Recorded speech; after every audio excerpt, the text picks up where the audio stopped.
자, 오늘은 다니엘서 5장을 좀 공부하려고 하는데 제목을 외국어로 정해봤습니다. 메네 데겔 우바르신. 무슨 꼭 주문 같죠? 메네 데겔 우바르신. 무슨 뜻인지는 아까 성경을 우리가 읽을 때 자세하게 집중해서 읽으셨다면은 그 의미를 다 알고 계실 거예요. 근데 입으로는 성경을 읽는데 머릿속으로는 딴 생각하면서 읽으면은 오늘 31절까지 읽었는데 무슨 내용인지 하나도 모르고 이 말씀이 무슨 말씀인지도 모르죠. 그래서 우리가 항상 성경 읽고 들을 때는 입으로만 읽고 귀로만 듣는 게 아니라 우리 온 마음을 집중해서 집중해서 이렇게 읽고 들어야 돼요. 말씀이 싹 들어옵니다. 말씀이 싹 들어오면은 말씀은 하나님의 살아있는 이 생명력이기 때문에 이 좌우로 날선검이 돼가지고 우리의 이 병들은 암세포들, 영적인 암세포를 다 도려내 수술하고 또 영의 양식이 돼가지고 우리를 영육간에 강건하게 하세요. 이 말씀이. 그래서 예배 드릴 때 습관이 굉장히 중요합니다.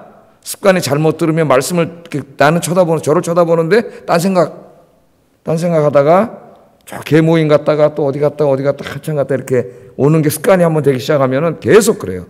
마귀는 말씀을 못 먹게 합니다. 돌짝밭 알잖아요. 말씀이 탁 떨어지니까 어떻게 해요? 새가 와서 팍 채가잖아요. 그건 뭐라 그랬어요? 마귀가 말씀을 채가는 거예요. 채가기 전에 하나님의 말씀이 떨어지면 아멘으로 받아먹기를 주의 이름으로 축복합니다. 예. 자, 오늘은 메네 데겔 우바르신.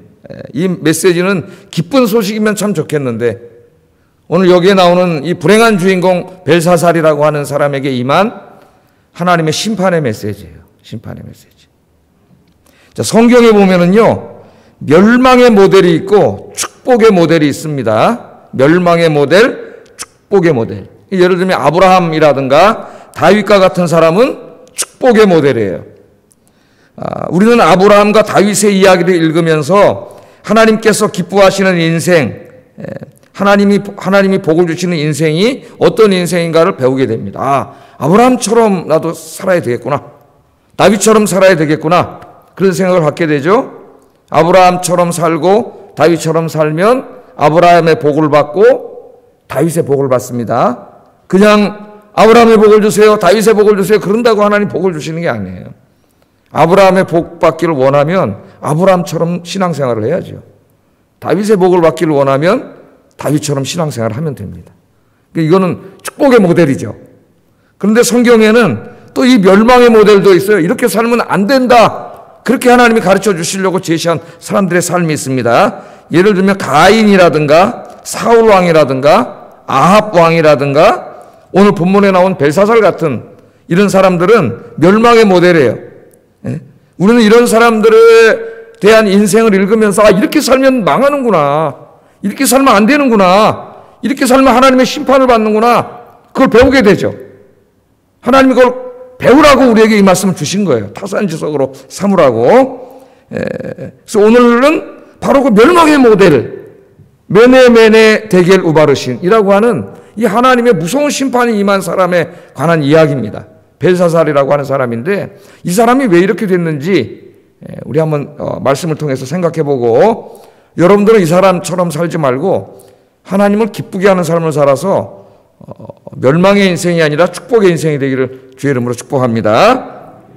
자, 이 벨사살이라고 하는 사람은 이 바벨론이라고 하는 이 대제국의 마지막 왕이었습니다.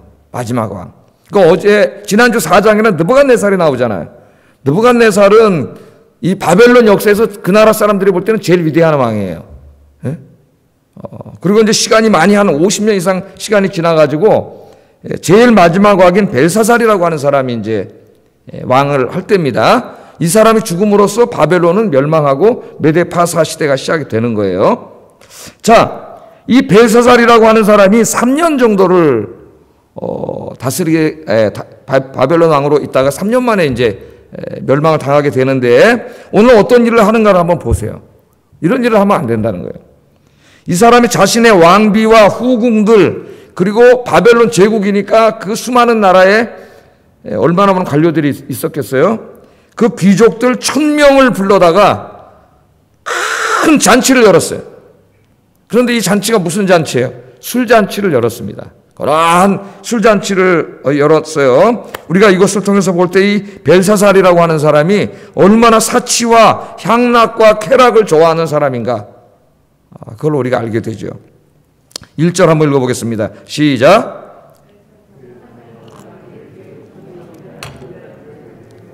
그 1000명 앞에서 술을 마시니라, 여기 나오잖아요. 예? 그런데 이 술을 마시다가 술이 거나하게 취했습니다. 술이 취하면 이제 이상한 행동들을 하게 되죠. 자, 술이 거나하게 취했을 때 갑자기 벨사살이 무슨 마음을 먹었는지, 왜 이런 일을 하게 됐는지 그 동기는 나오지 않지만 갑자기 명령을 내려서 느부갓네살 왕 때에 저 예루살렘 성전에서 탈취해 온 거룩한 그릇들을 가져오라 그랬어요. 그 느부갓네살 왕이 뭐 가져왔어요? 예루살렘 성 쳐들어가서 하나님을 예배드릴 때 사용하던 거룩한 기구들, 그릇들, 이런 걸 가져왔죠. 다 뺏어왔습니다. 근데 느부갓네살은 그것을 갖다가 그냥 보관만 해뒀지 그것에 대해서 더 이상 신성모독을 하진 않았어요. 그런데 갑자기 그게 생각이 났는지 벨사살이 그것들을 다 가져오라 그래. 그래서 그걸 다 가져왔습니다. 금그릇들을 다 가져왔는데 그걸 언제 쓰는 거예요? 하나님 예배할 때 쓰는 거예요. 지금 우리로 말하면 성찬 그릇 뭐 이런 것처럼 생각하면 되겠습니다. 근데 그 거룩한 그릇에다가 갑자기 이 사람이 술을 따라 먹었어요. 그러니까 성찬 그릇을 가져다가 술을 따라 먹은 거나 똑같은 거예요. 네? 술을 따라 먹었습니다. 그랬더니 귀족들과 왕후들과 후궁들도 벨사살을 따라서 그 거룩한 하나님의 그릇, 하나님을 예배할 때 사용하는 거룩한 그릇을 겁도 없이 거기다 술을 따라 마셨어요. 2절 3절에 이야기가 나옵니다. 또 한번 우리 말씀으로 확인해 보겠습니다. 시작.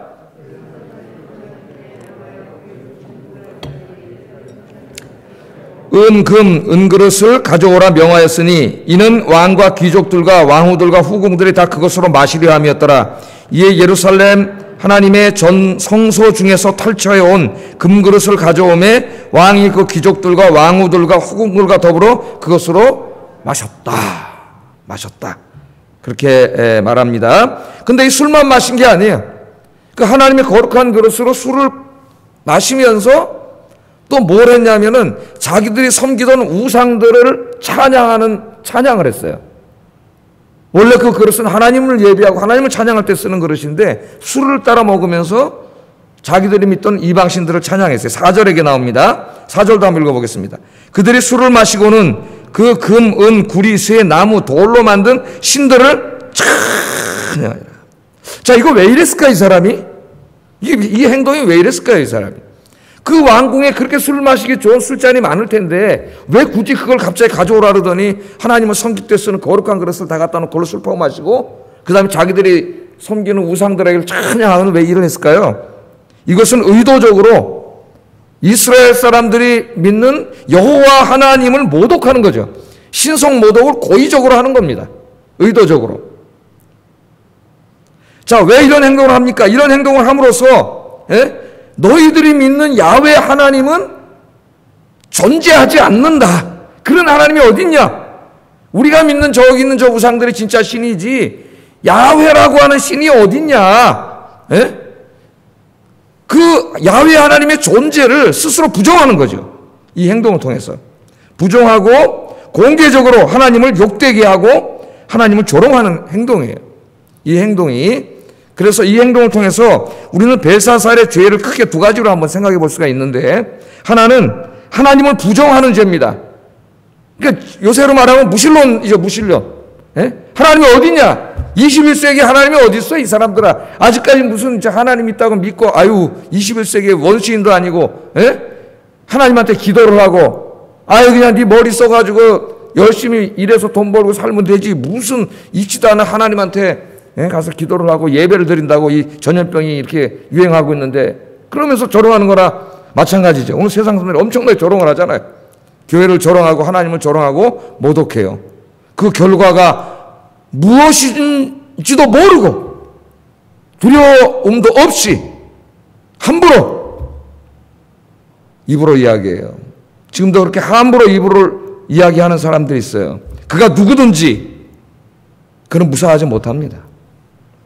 물론 회개하면 하나님 용서해 주시겠죠. 회개하면. 자, 하나님의 존재를 부정하는 거예요. 하나님을 섬길 때 쓰는 거룩한 그릇으로 술을 따라 먹으면서 야, 하나님이 계시면 한번 내가 그래 당신을 섬기는 이 그릇으로 내 술 따라 먹어볼 테니까, 그리고 우상들을 찬양해 볼 테니까 한번 나를 심판해 보시오. 당신이 존재한다면 한번 나를 죽여보시오. 그러는 거죠 지금. 응? 하나님은 어리냐 있기는. 한번 나랑 한번 붙어보자 그거예요. 그러면서 술을 따라 먹은 거예요 이 사람이. 우리는 이런 벨사살의 모습 속에서 하나님의 존재를 부정하고 하나님을 대적하는 현대인들을 보게 됩니다. 감히 하나님은 죽었다고 떠들었던 19세기 유명한 철학자 니체 같은 사람들이 있죠. 에? 포스트 모더니즘을 시작한 사람입니다. 오늘 현대인들의 두뇌와 이성을 지배하는 사상을 만든 사람이에요. 신이 죽었다 그랬어요. 하나님 죽었다고. 하나님이 어리냐고. 에? 그러니까 그런 하나님 믿지 말고, 하나님 의지하지 말고, 하나님께 기도하지 말고 네 이성을 믿고 살아라. 에? 인간은 위대한 존재니까 네 이성을 믿고 살아라. 하나님 없어. 그런 하나님 없어. 떠들어 대더니 갑자기 또 어떤 생물학자가 하나 티 나오더니 다음이라는 사람이 하나님이 창조했긴 뭘 하나님이 창조했어. 에? 다 진화했지. 갑자기 진화론을 막 펴면서 하나님의 창조를 부정하는 사람이 나오더니 또 20세기에 오니까 이념적으로 공산주의라는 것이 태어나가지고 마르크스라는 사람이 나타나더니 종교는 인민의 아편에 불과하고 하나님은 존재하지 않는다. 하나님은 실제로 존재하는 게 아니고 우리 인간들이 연약하기 때문에 늘 불안해. 홍수가 나고 지진이 일어나고 가뭄이 들고 전염병이 돌고 불안하니까 이런 좀 이 재앙으로부터 우리를 좀 구원해 줄 수 있는 어떤 전지전능한 신이 있었으면 좋겠다 하는 이런 우리 마음속에 인간의 그런 아주 마음속 깊이 있는 이런 소원이 밖으로 드러난 게 신이래요. 하나님 실제로 존재하는 게 아니라, 그런 결과 하나님은 존재하는 게 아니라 누가 만든 거야? 인간 스스로가 만들어 놓은 거예요. 마음속에서 소원이 밖으로 나와서 신이 됐다는 거예요. 신이 없다는 거예요. 포이에르바라고 하는 철학자가 그런 주장을 했는데 마르크스가 이걸 그대로 받아들입니다. 그리고 유물론이 시작되고 그 공산주의가 유럽, 동유럽을 휩쓸면서 여러분 교회를 핍박하고 목사들을 잡아다 죽이고 선교사를 죽이고 수천만 명의 기독교를 죽였어요. 이 공산주의자들이 지금도 자동차 타고 1시간만 가면 우리나라 북한에 세계에서 최고 악질 공산당들이 우리나라 사람들입니다. 지금 2시간만 가면 그 사람들이 있어요. 저기 아직도 지금 교회를 박해하고 성경책만 갖고 있어도 잡혀 끌려간대잖아요. 잡혀 끌려가서 고문을 당하거나 죽는다 그러지 않습니까? 여러분 또 최근에 와서는 21세기의 대표적인 무신론 사상가가 있습니다. 리차드 도킨스라고 하는 사람이 여러분이 잘 알죠. 영국의 고생물학자입니다. 이 리차드 도킨스는 21세기 최대의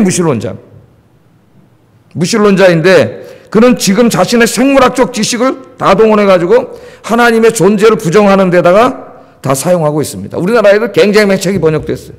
눈먼 시계공, 이기적 유전자, 만들어진 신 등 우리나라 다 번역된 책입니다. 지금 젊은이들이 읽고 있어요. 머리 똑똑한 애들이 읽고 있다고 이 책을.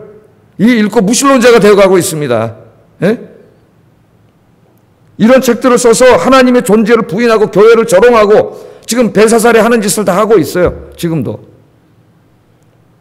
특별히 이 리차드 도킨스하고 샘 해리스, 데니엘 데닛 그리고 크리스토퍼 하친스 이 네 사람이 지금 21세기 최고의 무신론자인데 서로 힘을 합쳐가지고 인터넷에 블로그까지 만들었어요. 인터넷 블로그까지 만들어가지고 기독교를 공격하고 무신론을 펴고 하나님은 존재하지 않는다는 사상을 아주 막 그냥 열정적으로 퍼뜨리고 있습니다. 열정적으로. 여러분 무신론자는 굉장히 많아요. 무신론자는 굉장히 많아요. 그럼 이 사람들도 그냥 자기 혼자 안 믿으면 되잖아요. 자기 혼자 안 믿으면 되는데 왜 이렇게 이 사람들은 자기 혼자 안 믿는 게 아니라 책을 쓰고 인터넷 블로그를 만들어서 무신론 사상을 막 온 세상에 퍼뜨리고 하나님이 존재하지 않는다고 왜 이렇게 막 모든 사람에게 막 떠들어대고 있을까요? 그냥 자기 혼자 안 믿으면 되지? 왜 그럴 것 같아요, 여러분? 왜 이렇게 열성을 낼까요? 아주 막 열심히 특심합니다. 하나님의 존재를 부정하는데. 오늘 벨사살 같은 존재예요. 현대의 벨사살들이 많다는 거예요. 왜 그럴까요, 여러분? 마귀가 그들을 붙잡고 있기 때문이에요. 마귀가. 사탄이 그 사람들을 붙잡아가지고 그 사람들을 도구로 사용하는 거예요. 그래서 이렇게 존재하시는 하나님, 창조주 하나님, 오늘 예배도 임재해 계신 하나님이 이렇게 존재하고 계시는데 사람들한테 그런 하나님은 없다. 그러니까 믿지 마라. 마귀와 그 사람들, 똑똑한 사람, 머리 좋은 사람들이에요. 이 사람들을 통해서 그런 사상을 막 퍼뜨리는 거예요, 여러분. 자, 우리가 이 말씀을 대하면서 생각을 해봐야 됩니다. 이 사람들이 지금 얼마나 열심히 특심한지 책을 쓰고 인터넷 블로그를 만들고 이런 활동들을 통해서 엄청나게 무신론 운동을 하고 있어요. 특별히 공격의 1호가 여호와 하나님이 존재하지 않는다는 겁니다. 이렇게 열심히 해가지고 어떤 젊은 애는 내가 그 밑에 댓글 달아보는 거 보니까, 댓글 읽어보니까 무신론 하에서 오늘 평안을 얻었습니다. 이렇게 쓰는 거 있어요. 도킨스 박사님 감사합니다. 무신론 아래서 내가 평안을 얻었습니다. 이런 애도 있어요. 네? 이렇게 영향을 미치는데 과연 우리가 뭘 생각해야 되냐면은 이 사람들이 하나님이 존재하지 않는다고 이렇게 열심히 외치는 것만큼 오늘 21세기 기독교인들이 아닙니다. 하나님은 살아계시고 존재하십니다. 이렇게 이 정도 열심과 특심을 가지고 사명감을 갖고 이렇게 외치고 있느냐 이거예요. 그렇지 않은 것 같아요. 이들은 굉장히 열심을 내고 있는데 기독교인들은 열심을 내지 않고 있습니다. 이게 심각한 문제예요. 심각한 문제. 그래서 오늘 첫 번째 우리가 생각해야 될 주제는 이겁니다. 오늘 벨사살이 그냥 저 혼자 안 믿으면 되지. 왜 술잔을 다 가져오라 그래가지고 하나님께 예배드리는 술잔에 술을 따라 먹으면서 하나님의 존재를 부정하고 하나님께 도전하고 이 19세기 계몽주의가 시작되면서 20세기 공산주의, 21세기 도킨스에 이르기까지 왜 이렇게 열정적으로 하나님을 없다고 부정하고 사람들이 이렇게 하잖아요. 마귀가 그렇게 하는 거죠. 그렇다면 성령의 인도함을 받고 성령의 충만한 우리 성도들이 해야 될 일은 뭐예요? 이런 거짓말이잖아 이거 다. 이 거짓말 때문에 사람들이 죽어서 지옥 가고 있잖아요. 예? 이걸 우리가 보고 있잖아요. 근데 가만히 있으면 되겠어요? 이 거짓말을 하는데, 이 사기를 치는데 우리 그리스도인들이 더 열심히 증거를 해야죠. 그래서 여러분 남은 인생을 하나님이 살아계십니다. 예? 하나님은 창조주 하나님이 우리를 구원하시는 하나님입니다. 여러분 이 하나님의 살아계심을 사람들에게 이야기하는 일에 더 열심을 내는 여러분 되기를 주의 이름으로 축복합니다. 우리가 거리에서 전도하지 않을 때 신천지를 비롯한 이단들이 지하철을 다 점령해서 전도하고 교회는 다 들어가 버렸어요. 지하철에서 전도지 나눠주면 누가 예수 믿냐? 그까진 전도지 받고 누가 예수 믿냐? 이 부정적인 사람들 교회에서 이딴 말 하기 시작하면서 전도가 싹 없어지니까 길거리 이단들이 다 차지해버렸잖아요. 지금 코로나 때문에 없어졌지만 여러분 출근할 때 지하철 버스 전철역에 나와 전도하는 사람 다 이단들이에요. 기독교인들이 부끄러워야 됩니다. 하나님 앞에. 지금 코로나 때문에 전도도 할 수가 없어요. 이제 전도를 못하게 되다 보니까 더 안타까운 마음이 우리 안에 있습니다. 교회가 존재하는 이유가 선교를 위해서 존재하는데 선교가 막혀 있어요. 이 전염병이 다 막은 거예요. 다 막은 거예요. 어떻게 할 수가 없는 상태예요. 여러분 열심히 기도하셔서 하나님을 의지하면 하나님이 전염병 다 치료해 주실 줄 믿습니다. 오늘 제가 아까 올라오면서 기사를 읽어보니까 드디어 영국에서 백신을 승인을 했어요. 파이자에서 만든 백신을. 그래서 다음 주부터 영국이 백신 접종에 들어간답니다. 다음 주부터. 이제 그 다음 주 정도에 미국이 접종할 거예요. 그 희망이 보입니다. 끝이 보여요, 이제. 또 여러 회사에서 몇 개 만든 게 나온 게 있어요. 다 이제 안전도가 90% 이상 효과가 있다고 해서 하나님의 은혜로 곧 치유되지 않을까. 할렐루야. 그러면서 또 걱정도 돼요. 백신 나왔네? 그래가지고 한 두세 달 동안 막 자유롭게 행동하다가 몇천 명이 될 수도 있어요. 우리나라가 지금. 우리가 기도하면은 하나님이 정하신 때 이 전염병도 속히 치료해 주실 줄로 믿습니다. 전염병만 치료해달라고 기도하지 말고 하나님 이 전염병이 끝난 이후에 하나님이 살아계신 하나님, 창조주 하나님, 구원의 하나님임을 이 사람들보다 더 열심히 더 열정적으로 증거하겠습니다. 그렇게 기도하시는 여러분 되길 주의 이름으로 축복합니다. 자, 두 번째 우리가 생각해야 될 게 있어요. 벨사살은 남의 이야기만이 아니에요. 자, 이 사람이 지금 뭐 하고 있어요? 하나님을 예배하고 하나님을 섬기는 데 사용해야 되는 거룩한 도구들을 갖다가 자기의 육신의 쾌락과 즐거움을 채우기 위한 술 따라 먹는 데다 사용하고 있습니다. 그죠? 네? 이 그릇은 거기다 쓰면 안 되는 거잖아요. 이거는 거룩하다는 말은 구별됐다는 말이에요. 하나님을 위해서 쓰려고 하나님께서 구별해 놓으신 겁니다. 이거는 하나님을 위해서만 써야 되는 거죠. 그런데 이 하나님을 위해서 사용해야 될 거룩한 그릇을 가지고 갖다가 자기 지금 육신의 쾌락, 술 처먹는데, 예? 이런 건 처먹었다 그래야 돼요. 예. 이거 하는 데다가 다 쓰고 있어요. 자, 이걸 보면서, 이 나쁜 놈이네? 그러라고 하나님 주신 말씀이 아니에요. 너 자신을 돌아보라고 주신 말씀이에요. 왜? 우리에게 이런 모습이 나타나고 있기 때문입니다. 언제 우리가 그랬어요, 목사님? 잘 들어보세요, 여러분. 예? 우리 자신을 돌아봐야 돼요. 우리는 하나님께서 주신 거룩한 것들, 우리의 몸, 우리의 물질, 재능, 시간 등이 있습니다. 하나님이 주신 것들이에요. 그런데 이것들을 자기의 육신의 세상적인 쾌락을 즐기는 데만 다 사용하고 있지는 않은가? 우리가 한번 생각해 봐야 돼요. 하나님께서는 그것들을 가지고 하나님을 섬기고 하나님을 영화롭게 하는 데 쓰라고 주셨다고 분명히 성경은 이야기합니다. 특별히 여러분, 우리 몸을 한번 생각해 봅시다.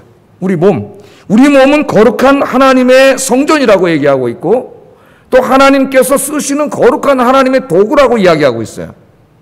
바울서신을 읽으면 나오잖아요. 고린도전서 3장에는 이제 우리가 공부하겠지만 주일날 하나님의 성령이 거하시는 하나님의 성전이. 그런데 이 하나님의 성전을 가지고 음란한 짓을 했어요. 고린도 교인들이. 그래서 고린도전서 6장에 보면은 하나님이 바울을 통해서 엄청나게 책망하죠. 하나님의 거룩한 성전인 거룩한 몸을 가지고 창기의 몸을 만드느냐? 그러면서 하나님이 엄청나게 책망합니다. 그러니까 우리 몸은, 여러분 구원받은 여러분의 몸은 하나님이 거하시는 하나님의 성전. 하나님의 성전만큼 거룩한 게 어디 있어요? 그냥 그까지 그릇 정도가 아닙니다. 여러분은. 하나님이 거하시는 거룩한 성전이, 이 하나님이 거하시는 거룩한 성전이 이 몸을 하나님을 영화롭게 하고 하나님께 영광을 돌리는 일에 사용해야 되는데 이 몸을 가지고 여전히 세상을 즐기고 죄 짓는데 다 사용하는 사람들이 많아요. 그러면 벨사살보다 더 큰 죄를 짓고 있는 거예요, 지금. 이 몸은 하나님의 성전이기 때문에. 로마서 6장에서는 우리를 하나님이 쓰시는 하나님의 의의 병기라 그랬어요. 의의 병기. 의로운 병기. 하나님이 일하실 때 직접 하나님이 일하시는 게 아니라 구원받은 성도들을 손과 발로 사용해서 하나님이 일을 하시잖아요. 예? 우리는 하나님의 도구들이에요. 벨사살이 술 마시고 있는 그릇과 마찬가지예요, 우리가. 그런데 우리의 이 몸이 하나님을 섬기고 영광스럽게 하는데 사용돼야 되는데 이것들을 가지고 여전히 세상에 나가서 세상 즐기고 세상 쾌락을 즐기는데, 예? 다 사용하고 산다면 우리는 벨사살하고 다를 게 아무것도 없어요. 우리가 그런 생각을 깊이 하지 않습니다. 우리를 뭐라고 부른다 그랬어요, 주일날? 성도잖아요. 성도. 예? 거룩함을 받은 성도. 하나님이 거룩하게 구별했어요. 왜? 하나님을 위해서 쓰시려고. 우리는 하나님을 예배해야 하는 사람이고 찬송해야 하는 사람이고 또 하나님의 일을 해야 되는 사람. 하나님은 거룩하시기 때문에 거룩하지 않은 자는 그 일에 합당하지 않아요. 그래서 하나님이 주신 우리의 이 몸으로 오늘부터는 이제 하나님의 영광을 위해서 드릴 수 있기를 주의 이름으로 축복합니다. 로마서 6장 12절 13절 읽어보겠습니다. 시작.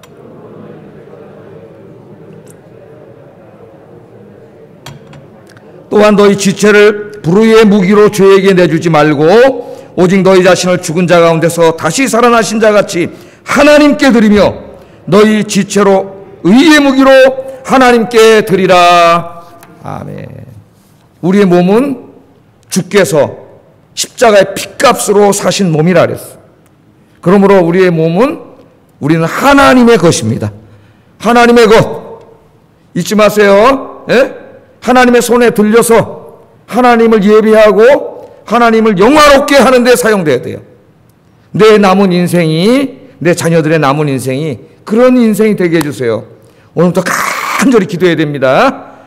내가 예수 믿고 구원받았다는 게 아무것도 아닌 게 아니에요. 성도가 됐어요, 성도. 하나님 영향하고 계시잖아요. 성전이 됐어요. 잊지 마세요. 예? 어떤 사람 담배 피는 게 죄입니까? 그렇게 말하기 전에 하나님 계신 성전 안에다가 담배 연기를 갖다 집어넣으면 되겠어요. 예? 하나님이 계신 성전인데 술을 갖다 거기다 집어넣으면 되겠어요. 하나님이 계신 성전인데 내가 성 돌아가는 것 늘 기억하시고 벨사살 같은 자가 되면 안 되겠어요. 하나님께 영광 돌리는 삶이 되기를 주의 이름으로 축복합니다. 자, 그 다음 말씀부터 보겠습니다.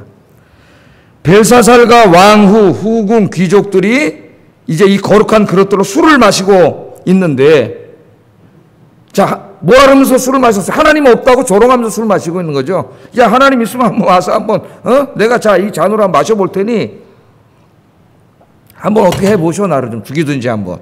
그러고 이제 조롱하는 거죠, 하나님을. 그런데 진짜 하나님이 딱 나타나셨네요. 예? 하나님은 살아계신데, 이 어리석은 자가, 예? 하나님 살아계신지도 모르고, 하나님 두려운지도 모르고, 함부로 입을 올리고, 함부로 행동을 했어. 하나님의 손이 촥 나타나서, 손가락들이 도르륵 나타나는데 말이죠. 벽에다 글씨를 촥 쓰는 거예요. 5절, 6절 읽어봅니다. 시작. 그때 사람의 손가락들이 나타나서 왕궁 촛대 맞은편 석회벽에 글자를 쓰는데 왕이 그 글자 쓰는 손가락을 본지라 이에 왕의 즐기던 얼굴빛이 변하고 그 생각이 번민하여 넓적다리 마디가 녹는 듯하고 그의 무릎이 서로 부딪힌지라. 하나님의 손가락이 나타나서 턱 보니까 갑자기 여러분 생각을 해보세요. 이렇게, 예? 하나님의 어린 자리에서 조롱하면서 술을 마시고 있는데 갑자기 저쪽에 큰 손가락이 그냥 딱 손가락들이 나타나. 거기다 뭐 글을 쫙 쓰고 있는, 생전 처음 보는 글씨로 하나님 글을 쫙 쓰고 있는 거예요. 깜짝 놀라. 하나님은 안 계신 줄 알았는데 하나님 계시네. 깜짝 놀래가지고 어떻게 됐다 그랬어. 얼굴이 잿빛이 되고 다리가 후두르르 교만해서 하나님 어디냐고 떠들던 자가 하나님의 심판의 소리 나타나니까 그 앞에 그냥 다리가 바벨론 제국의 대왕이잖아요. 고대 근동의 대제국의 왕이잖아요. 얼마나 근엄하게 이때까지 자리에 앉아 있었습니까? 얼마나 교만하게 술을 마셨어요. 하나님의 손이 딱 나타나니까 두려워서 벌벌 떨죠.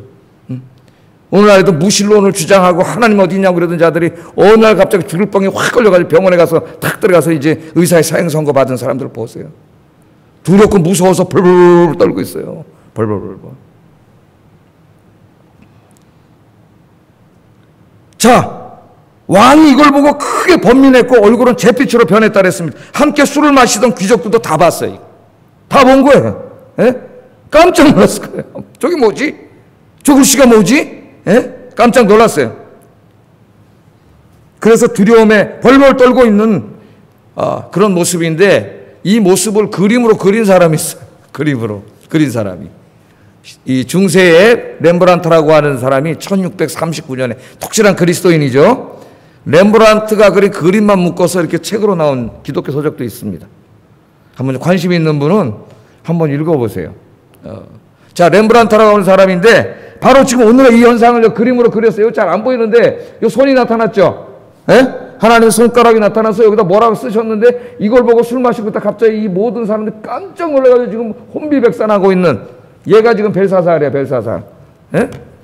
혼비백산하고 있는 이 모습을 렘브란트가 그렸습니다. 하나님 앞에서 큰 소리치던 권력자였지만은 정말 하나님의 심판의 손이 나타나니까 그 앞에서 그냥 얼굴이 잿빛이 돼서 벌벌 떨고 있어요. 자, 바벨론에 내놓으라는 지혜자를 다 불러들였습니다. 왕이 깜짝 놀래가지고 도대체 이게 무슨 글자냐? 한번 읽어봐라. 읽고 무슨 뜻인지 해석을 해봐라. 그랬더니 해석해요 못해. 읽지도 못했다 그랬어요. 읽지도. 인간의 이 땅에 아무리 공부를 많이 한 무슨 철학 박사요, 무슨 역사학 박사요, 과학자요, 최고의 학자를 할지라도 하나님의 저 글씨를 알 수 없는 거예요. 하나님의 계시의 말씀을 읽을 수 없어요. 성경을 읽어도 무슨 말인지 알 수가 없어요. 인간의 지식과 지혜로는 하나님의 뜻을 알 수가 없습니다. 여러분. 아무도 해석을 못하는 거죠. 그래서 이게 더 두려움에 떨고 있는데 그때 왕비가 들어왔다가 자기 남편이 두려움에 벌벌 떨고 있으니까 사람을 소개해 주죠. 예? 저 사람들이 모르는데 걱정하지 마시라고 이 글이 무슨 글자인지를 읽고 이걸 해석해 줄 수 있는 사람이 있습니다. 그렇게 다니엘을 소개해 주는 거예요. 다니엘을. 그게 10절 12절 말씀 보면 왕비가 왕과 그 귀족들의 말로 말미암아 잔치하는 궁에 들어왔더니 이에 말하여 이르되 왕이여 만수무강하옵소서 왕의 생각을 번민하게 하지 말며 얼굴빛을 변할 것도 아니니이다. 왕의 나라에 거룩한 신들의 영이 있는 사람이 있으니 곧 왕의 붙인 때에 있던 자로서 명철과 총명과 지혜와 쭉 소결하면서 그 사람이 바로 다니엘입니다. 그 사람 불러다가 물어보면은 이거 무슨 글자인지 읽고 해석해 줄 수 있을 겁니다. 그렇게 말해요. 근데 여기 보면은 뭐 제가 설교 때 안 해도 되지만은 또 더 열심히 공부하는 사람들을 위해서 좀 얘기를 하겠어요. 이 왕의 붙인 때에 그렇게 말합니다. 왕의 붙인 때. 그러면 느부갓네살이 벨사살의 아버지라고 말하는 것처럼 들려요. 그죠? 왕의 부친이니까. 근데 여기 부친은 아버지를 말하는 게 아니에요. 고대 바벨론의 왕실에서 바벨론의 역사 속에서 제일 위대한 왕이 있잖아요. 그런 그 제일 위대한 왕을 자기의 선왕으로 이제 모시는데 그때 부친이라 그래요. 아버지가 아니에요. 제일 위대한 왕이었기 때문에 왕의 부친인 느부갓네살 그런 거지. 느부갓네살의 아버지가 아닙니다. 한 50년 차이가 나고 그 가운데 4명의 왕이 더 있었어요. 그래서 제가 잠깐 저기다 써왔어요. 간단하게만. 저기 보면은 여기 벨사살이 있죠? 예? 여기 느부갓네살이 있습니다. 그럼 요 사이에 뭐 짧은 기간이지만은 이 사람은 43년을 통치했어요. 느부갓네살은. 그 다음부터는 짧아요. 이 아들인 에월무로다 2년 하다가 암살당했고 네르갈 사레살 1년 하다가 암살당했고 라바사 마루둑 그 다음에 요 니보니두스, 그 다음에 벨사살이에요. 벨사살. 그러니까 몇 명의 왕이 있어요? 하나, 둘, 셋, 4명의 왕이 있어요. 아버지가 아닙니다. 이제 그걸 말씀을 드리고 싶어서 그런 거예요. 그리고 자유주의 신학자들의 주석을 읽으면은 이 벨사살이라고 하는 사람이 바벨론 역사에 왕이 된 적이 없다 그래서 성경이 틀렸다고 얘기하는 사람들이 있기 때문에 혹시 누가 그런 책을 안 읽겠지만은 또 열심히 특심해가지고 주석을 사서 읽으시다가 샀는데 자유주의 책을 산 사람이 있을까봐 말씀을 드리면 이 니보니두스의 아들인 건 사실입니다. 벨사살이. 그리고 니보니두스는 539년 바벨론이 망할 때까지 왕이었던 것도 사실이에요. 그럼 벨사살은 도대체 언제 왕이었을까? 이 니보니두스라고 하는 사람은 자기 왕궁에 머물러서 통치하던 사람이 아니에요. 매일 군대를 이끌고 전쟁터에 나가서 다른 나라를 침략하고 이렇게 돌아다니는 사람입니다. 그러다 보니까 여기 왕이 없잖아요. 그래서 537년부터 자기 아들에게 왕위를 공식적으로 물려주고 자기는 상왕으로 들어앉은 거예요. 뒤에. 초기에는 이런 역사를 몰라가지고 자유주의자들이 성경이 틀렸다 그랬는데 나중에 역사가 더 연구되면서 이 사실이 다 밝혀졌어요. 예? 그래서 사실은 왕이 2명이나 마찬가지인 거죠. 아버지 상황은 나가 있고 실제로 여기서 다스리고 있는 왕은 아들이 아들. 장남인 벨사살입니다. 그러니까 그런 추석을 읽어도 여러분 혼란스럽지 않고 또 성경이 틀렸네? 그렇게 생각하지 마시라고 제가 말씀을 드리는 거예요. 자, 그러니까 여기 왕의 부친이라고 할 때는 아버지가 아니다. 족보를 따지면 연구자들이 하면 외할아버지 정도 된다고 하는 사람도 있습니다. 이렇게 족보 서로 막 배다른 형제가 암살시키고 막 이렇게 왕들이 됐기 때문에 오늘 메시지 듣는 데는 그렇게 중요하지는 않아요. 여러분에게 좀 깊이 말씀드렸어요. 자, 그래서 이 다니엘이 들어왔더니 다니엘이 느부갓네살의 그 꿈을 해석해 준 이야기는 잘 알고 있단 말이죠. 벨사살도. 그 얘기를 듣고 생각이 나서 이제 불러드린 겁니다. 그래서 다니엘이 들어오니까 뭐라 그래요? 네가 이 글씨를 읽고 뜻을 해석해 주면은 내가 너한테 상금도 많이 줄 뿐만 아니라 바벨론의 3인자가 되게 해주겠다 그래요. 그러니까 여기서 벌써 나오잖아요. 왜 3인자예요? 자기 남이면 2인자를 해야지. 왜 3인자라 그랬죠? 자기 아버지가 있잖아요. 아버지가 상황이잖아요. 그래서 3인자라는 거예요. 그러니까 이 말씀을 읽으면 우리가 다 이걸 이해할 수 있는 거죠. 자, 어쨌든 그러니까 이 3인자가 되게 해주겠다. 그거는 자기 바로 다음, 왕 다음에 최고 높은 권세를 주겠다 그런 말입니다. 그랬더니 다니엘이 뭐라 그래요? 왕이요. 그런 상급은 왕이나 가지십시오. 나는 그런 상금에 관심 없고 그런 지위에도 관심 없습니다. 그건 다른 사람에게 주세요. 그러나 내가 이 글씨를 읽고 왕을 위해서 해석해 드리겠습니다. 그렇게 말해요. 이때 다니엘의 나이가 한 81세 정도 됐을 때입니다. 노인이죠, 노인. 81세. 됐고, 이때가 539년이고, 이날 밤에 바벨론은 망해요. 이제 새로운 메데 파세, 우리, 이사야서 공부하고 있잖아요. 메데 파사 시대가 옵니다. 자, 다니엘은 권력과 재물에 관심이 없어요. 야, 이인자가 되게 해주고 이 재물을 엄청나게 두겠다고 하는데 다니엘 그런 데 관심 없습니다. 여러분, 우리 그리스도인들은 그런 데 관심 갖지 말아야 돼요. 오늘 우리나라 현대 사태를 보더라도 그런 권력과 출세에 관심을 안 갖고 양심과 법률에 따라 행동하는 분들이 있잖아요. 예? 우리 그리스도인들 그런 사람이 돼야지, 그 어디 권력의 밑에 붙어가지고 그 불의한 짓을 하면서 거기서 성공과 출세하겠다고 그 부끄러운 인생을 살아가면 안 되겠죠. 근데 그런 사람들은 자기 자식에게 부끄럽지 않나 그런 생각이 들어요. 자기 자식에게. 그런 거 관심 없습니다. 다니엘은. 단 하나님의 계시의 말씀, 아무도 이해할 수 없는, 이해하지 못하지 세상 사람들이 어떻게 알겠어요? 하나님의 이 계시의 말씀을 다니엘만, 하나님의 영으로 충만했던 다니엘만 가르쳐 줄 수 있는 이 계시의 말씀을 다니엘이 내가 왕을 해서 해석해 주겠습니다. 그리고 그게 무슨 글자인지 아까 그 글자 읽어주는 거예요. 그 글자가 바로 뭐예요? 오늘 설교 제목이에요. 메네 데겔 우바르신입니다. 메네 데겔 우바르신. 자, 그러면서 이걸 글자를 읽어주고 해석을 해주죠. 제가 성경을 해석해 드리는 것처럼 여러분에게 해석을 해줘요. 그 사람들에게. 메네는 무슨 뜻이냐? 하나님께서 왕의 나라의 시대를 세워서 그것을 끝나게 하셨다는 뜻입니다. 26절에. 이 말을 두 번이나 합니다. 두 번이나. 메네. 그러니까 하나님이요, 지금 벨사살이 뭐라고 그러고 있어요? 술 마시면서. 하나님 없다는 거죠. 하나님이 어디 있어? 에? 다 나한테 졌잖아, 니네들. 에? 하나님이 어디 있어? 있으면 니네가 졌겠냐? 그러고 있는데 정말 하나님이 살아계시는 거죠. 하나님이 지금 당신의 나라를 세고 있다 그래. 카운트하고 있다는 말이에요. 그러니까 세는 거는 벨사살의 지은 죄를 세고 있는 건지, 아니면 이 남은 날을 세고 있는 건지, 심판의 날을 세고 있는 건지는 명확하지 않아요. 둘 다 있다고 봅니다. 둘 다. 하여튼 하나님께서 벨사살의 죄를 세고 있고, 그 나라의 이제 심판의 날까지 남은 날을 세고 있다는 거죠. 하나님께서. 하나님이 안 보이지만 하나님은 계시는 거예요. 무관심하신 게 아니라 이방 나라도 하나님이 다 지켜보시고 다 점검하고 계신 거예요.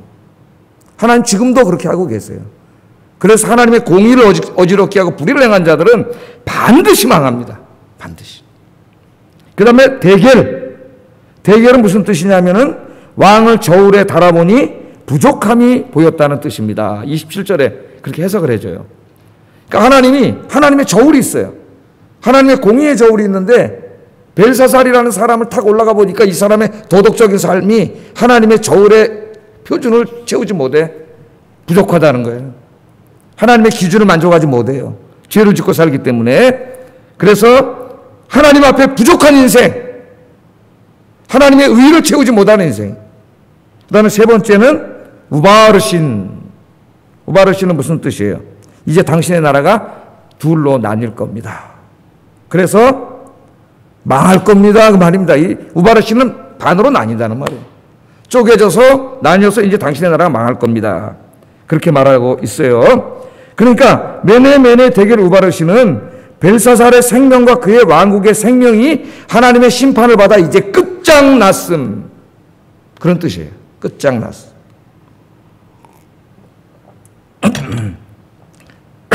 그러니까 제가 아까 이런 인생이 되면 안 된다 그랬죠. 하나님의 복을 받아서 복 받는 인생이 돼야지. 물이 목에도 목구멍, 숨구멍으로 들어갔어. 이 메네 데겔 우바르신에서 당신의 죄를 하나님이 세고 계시고 당신의 인생의 남은 시간을 하나님이 세고 계셔. 당신의 인생은 하나님의 표준에 한참 부족한 인생이고, 그래서 이제 당신은 죽게 될 겁니다. 당신의 나라도 망하게 될 것입니다. 절망적인 하나님의 심판의 메시지입니다. 심판의 메시지. 이 말씀을 전해 주었습니다. 자, 이 교만에 떨던 하나님을 조롱하고 모욕하던 벨사살이 이제 그는 오늘 죽을 거예요. 잠시 후면은 이 술잔치를 하고 있는데 바사군이 쳐들어와 가지고 오늘 성경에 보면 어떡하래요? 그 자리에서 죽여버립니다. 그는 얼마나 어리석은 자인지 그날 밤에 바사군이 들어와서 자기를 죽일 운명에 처해 있는지도 모르고 거기서 술포 마시면서 하나님을 조롱하고 있었던 거예요. 그게 인생이에요. 하나님의 심판이 문 앞에 와 있는지도 모르고 여전히 죄 가운데 거하고 있는 어리석은 인생. 발람 선지자처럼 하나님의 천사가 어떻게 하고 있어요? 칼로 여기만 지나가면, 나귀 타고 지나가고 있는데 여기만 지나가면은 죽습니다. 그런데 이 발람이 돈의 눈이 멀어가지고 그것도 모르고 여기만 지나가면 죽는지도 모르고 가고 있는 거예요. 돈의 눈이 멀어서. 예? 그랬더니 누가 봤어요? 이 천사를. 이 영적으로 눈이 먼 자는 보지도 못해요. 그것도. 나귀가 봤어요. 나귀가 보고 깜짝 놀라서 벽에다 갖다가 막 주인을 비비고 그러니까 나귀를 막 때렸잖아요. 이놈이 어디서 그냥 때리니까 나귀가 갑자기 말을 해버렸어요. 왜 때려? 예? 하나님 어리석은 자의 눈을 뜨게 했더니 심판의 칼이 여기 내려와 있는데 계속 죄악의 길을 가고 있는 거예요. 이게 인간의 어리석음이에요, 여러분. 깨닫지 못하는 자의 어리석음입니다. 30절 31절 읽어보겠습니다. 시작. 메대 사람 다리오가 나라를 얻었는데 그때 다리오는 62세였더라. 지금 메대 파사군이 성 밖에 쳐들어와가지고 잠시 후면 성으로 들어와서 잔치자리에 난입해서 자기를 죽일 건데 그것도 모르고 누가복음에 나온 어리석은 부자처럼 오늘 밤에 하나님 그 영혼을 데려갈 건데 그것도 모르고 창고를 크게 짓고 거기다 곡식을 쌓아놓는 인간은 얼마나 어리석은 인간이에요. 얼마나 어리석은 자예요. 야 이놈아, 오늘 밤에 내가 너 생명을 데려갈 건데 그 다 쌓아놓은 게 누구께 되겠느냐. 그 남의 이야기로 들으면 안 돼요. 오늘 하나님 우리에게 주신 거예요. 벨사살이 왜 망했어요? 그는 그의 위대한 왕이었던 느부갓네살을 통해서 이미 많은 교훈을 배웠습니다. 느부갓네살도 교만했죠. 그때 하나님 치셨어요. 왕궁에서 쫓겨나가지고 정신병에 걸려서 짐승들이 먹는 걸 주워 먹으면서 7년 동안 돌아다녔어요. 그런데 이 느부갓네살은 왜 회복이 됐죠? 하나님 앞에 회개하고 돌아왔습니다. 자기의 잘못을 깨닫고 철저히 회개했을 때 하나님이 정신병도 고쳐주고 다시 왕에 오르게 했어요. 그런데 이 벨사살은 어떻게 해서 회개하지 않습니다. 벨사살이 망한 것은 죄졌기 때문에 망한 게 아니에요. 그럼 우리는 다 망했어요, 여러분. 하나님은 우리를 기다려주세요. 세고 계시잖아요. 예? 세고 계세요. 금방 하는 게 아니라 기다려주고 계시는 거예요. 이것을 보고 깨닫고 돌아가야 되는데 회개하지 않은 거예요. 죄 때문에 망하는 게 아니라 회개하지 않기 때문에 망하는 겁니다, 여러분. 사울과 다윗을 비교해 보세요. 다윗이 더 큰 죄를 졌습니다, 여러분. 남의 아내, 사랑하는 부하의 아내를 통간하고 그 사람을 전쟁에 보내서 간접살인했어요. 예?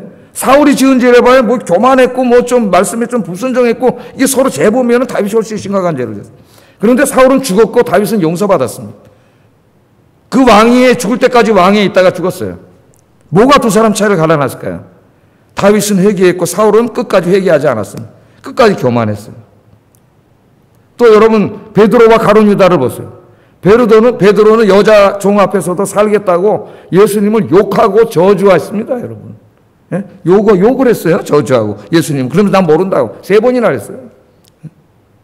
그런데 베드로는 용서받고 가룟 유다는 용서받지 못했어요. 뭐가 이 두 사람 차이를 갈라놨을까요?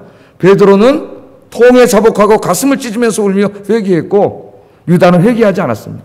그냥 양심의 가책은 가졌지만 회개하지 않았어요. 양심의 가책을 갖는 것과 회개하는 것은 전혀 다르습니다. 회개는 하나님 앞에 자기의 모든 죄를 내려놓고 고백하고 인정하고 가슴을 찢으면서 기도하는 거예요. 우리가 죄인일지라도 우리가 주님 앞에 나가서 우리의 죄를 고백하면 하나님은 미쁘고 의로우사 우리의 죄를 용서해 주십니다. 우리는 죄인이에요, 다. 그러나 악인이 돼서는 안 됩니다. 늘 죄를 민감하게 생각하고 작은 죄 하나라도 하나님 앞에 가슴을 치면서 회개하는 저와 여러분 되시기를 주의 이름으로 축복합니다. 자, 이 다니엘은 벨사살에게 하나님의 메시지를 해석해 주기 전에 한 가지 사실에 대해서 이 벨사살을 굉장히 책망을 먼저 했어요. 책망을. 자, 신하가 왕을 책망하다니. 예? 자, 그것은 뭐냐면 하나님께서 그 아버지가 아닌지 아버지 육신의 아버지는 아니라 했습니다. 느부갓네살을 통하여 교만한 자, 하나님을 대적하는 자는 망한다는 것을 이미 보여주셨다는 거예요, 다니엘이. 충분히 깨달을 수 있도록 보여주셨는데 그걸 보면서도 당신은 깨닫지 못했다는 겁니다. 이걸 지적하고 있어요. 자, 이게 몇 절에 나오냐면은 긴 말씀으로 나오는데 18절부터 24절. 왕이여 지극히 높으신 하나님이 왕에 붙인 느부갓네살 느부갓네살 이야기를 하죠. 에게 나라와 큰 권세와 영광과 위엄을 주셨고 그에게 큰 권세를 주셨으므로 백성들과 나라들과 언어가 다른 모든 사람들이 그의 앞에서 떨며 두려워하였으며 그는 임의로 죽이며 임의로 살리며 임의로 높이며 임의로 낮추었다. 법대로 해야 되는데 지 멋대로 하는 거예요. 지 멋대로. 권력에 취해가지고. 그가 마음이 높아지며 뜻이 완악하며 교만을 행함으로 그의 왕위가 폐한 바 되며 그의 영광을 빼앗기고 사람 중에서 쫓겨나서 그의 마음이 들짐승의 마음과 같았고 또 들나귀와 함께 살며 또 소처럼 풀을 먹으며 그의 몸이 하늘 이슬에 젖었으며 지극히 높으신 하나님이 사람 나라를 다스리시며 자기의 뜻대로 누구든지 그 자리에 세우시는 줄을 알기에 이르렀습니다. 느부갓네살 얘기를 하는 거죠. 벨사살 왕이요. 우리 기독교인들이 세상에 해야 될 말이에요. 그의 아들이 되어서 이것을 다 알고도, 그러니까 다 알고 있었다는 거예요. 이 사람이. 이것을 다 알고도 아직도 마음을 낮추지 아니하고 도리어 자신을 하늘의 주제보다 높이고 그의 성전 그릇을 왕 앞으로 가져다가 왕과 귀족들과 왕족들과 후궁들이 다 그것으로 술을 마시고 그가 지은 죄를 낱낱이 지금 왕 앞에서 지적하고 있어요. 이거 할 수 있는 일이 아닙니다, 여러분. 죽는 거예요. 할 수 있는 일이 아니에요. 왕이 또 보지도 듣지도 알지도 못하는 금, 은, 구리, 쇠와 나무, 돌로 만든 신상들을 찬양하고 도리어 왕의 호흡을 주장하시고 왕의 모든 길을 작정하시는 하나님께는 영광을 돌리지 않았습니다. 이 사람의 죄를 지적하는 거예요. 이러므로 그의 앞에서 손가락이 나와서 이 길을 기록하였으니, 이 글을 기록하였으니, 그게 바로 메네 데겔 우바르신, 당신의 생명과 당신의 나라가 하나님의 심판을 받아 이제 망하게 될 것입니다. 이 메시지를 그냥 과감하게 그 앞에서 선포하면서 꾸짖는 거죠. 오늘 이 땅에 정말 필요한 게 하나님의 말씀으로 세상의 죄를 꾸짖는 선지자가 필요한데, 이 땅에 과연 선지자가 있는가? 저를 포함해서 부끄럽습니다. 하나님 앞에. 다니엘은 그가 비록 왕이었지만은 하나님의 이름으로 왕의 잘못을 책망하고 꾸짖고 있어요. 하나님의 이름으로 책망하고 꾸짖고 있습니다. 왕이 잘못된 길로 갈 때 누군가는 거기서 그의 잘못을 지적하고 꾸짖고 바른 방향으로 갈 수 있도록 해주는 사람이 있어야 되는데, 그런 사람은 다 없어지고 아부꾼만 옆에 남아있으면 그 모든 집단은 망하는 거예요. 이제 망하는 길로 가고 있는 거예요. 그게 망하는 길인지도 모르고 글로 가고 있는 겁니다. 느부갓네살은 하나님을 대적하고 교만하게 행했지만, 그래서 7년 동안 정신병에 걸려서 짐승처럼 살았지만 회개했기 때문에, 깨달았기 때문에, 하나님 깨닫게 하실 때 깨달았단 말이에요. 7년 동안 고통을 주셨을 때 깨달았어요. 내가 교만했기 때문에 이랬구나.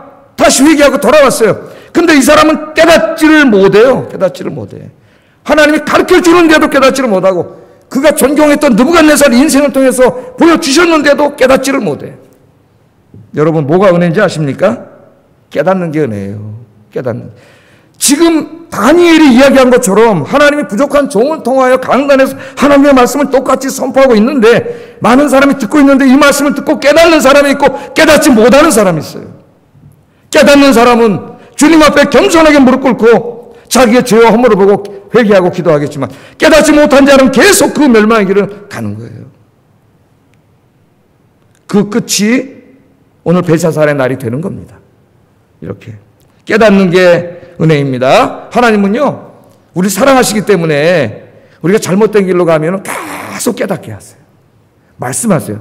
어떨 땐 설교 들을 때 깨닫게 하시고, 어떨 땐 집에서 내가 성경 읽을 때 그 말씀으로 확 역사하셔서 깨닫게 하시고, 어떨 때는 기도하는 중에 깨닫게 하시고, 예배 드릴 때 깨닫게 하시고, 어떨 땐 경건서적이나 책을 읽다가 깨닫게 하시고, 사람들과 대화를 나누다 깨닫게 하시고, 제가 경험해 보면 깨닫게 하는 통로가 굉장히 많더라고요.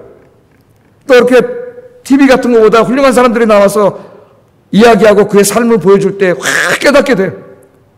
깨닫게 되고 반성하게 되고 회개하게 되고. 하나님은요, 계속 말씀하세요.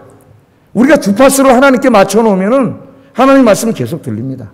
그 사람은 복받은 사람이에요. 그러나 주파수를 딴 데 세상 소리가 틀어놨기 때문에 하나님 소리는 다 잡음으로 들리는 거예요. 하나도 들리지 않는 거예요. 교회 와서 앉아있어도 설교가 들어오지 않는 거예요.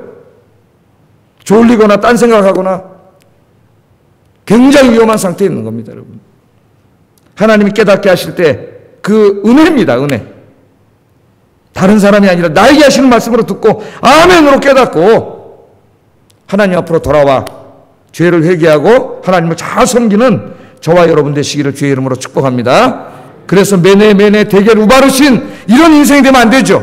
이 메시지가 떨어지는 인생이 아니라 하나님이 내가 너를 사랑한다, 내가 너를 복주겠다, 착하고 충성된 종아 칭찬받는 우리 아이께 성도님들 되시기를 주의 이름으로 축복합니다. 기도하겠습니다. 자, 우리 오늘 공부한 것, 적용한 것 기도 좀 하겠어요. 첫째, 무신론자들이, 벨사살 같은 무신론자들이 하나님을 부정하는데 열심을 내고 있는 만큼 우리들이 더 열심을 내서, 내가 더 열심을 내서 하나님의 살아계심을 전파하게 해주세요. 이게 첫 번째 중요한 기도 제목이에요. 두 번째, 하나님이 나에게 주신 것들, 이 몸, 재능, 물질, 거룩한 것들이잖아요. 죄 짓는 데 쓰지 말고 육신의 쾌락을 즐기는 데 다 쓰지 말고 하나님의 영광을 위해 사용하게 하소서. 세 번째, 하나님이 깨닫게 하실 때 깨닫고 하나님이 기뻐하시는 길로 돌아오게 해주세요. 우리 기도하겠습니다. 화면